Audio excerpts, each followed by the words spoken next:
the one man, he wasn't an Adventist, he was a non-Adventist, but he was married to an Adventist, and nobody had ever been able to talk to him because he hated anybody that talked on the issue. So when pastors went to visit him, he would throw things at them. He would grab anything, pots, pans. He would throw them at them. And one stage he was on top of a roof, and the pastor came to visit, and he got so angry he ripped the shingles off the roof and threw the pastor with him. And this person was in these lectures that I was giving, and I thought, you know, he had just lost it somewhere along the line. And so I treated him quite harshly when he said, it's not like this, it's like that. And I would say to him, look here, stop your stupid argument, that's what it says here in the Bible there. And it was a major thing. And I always had very little time. I was working at the university, and I only had this block of time, and I had to prepare these people. And Francois was a hard taskmaster.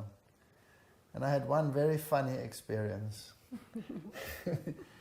I was going to give them this lecture, and this elderly gentleman, we prayed one evening. Can you tell that story? That was so funny. Oh, yes.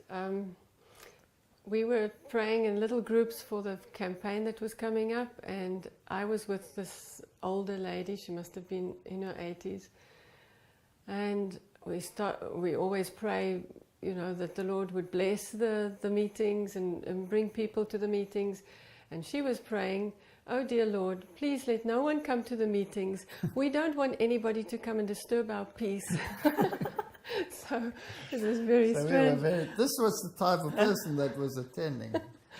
And then I had prepared a preparatory lecture, and this elderly gentleman, he must have been quite heavy in the past, but he lost a lot of weight, and he had suspenders on, and his pants was a little wider than it should be.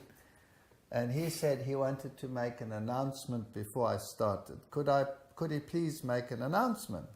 So I said, okay, but we don't have much time. He says, no, that's fine. And he went up onto the stage.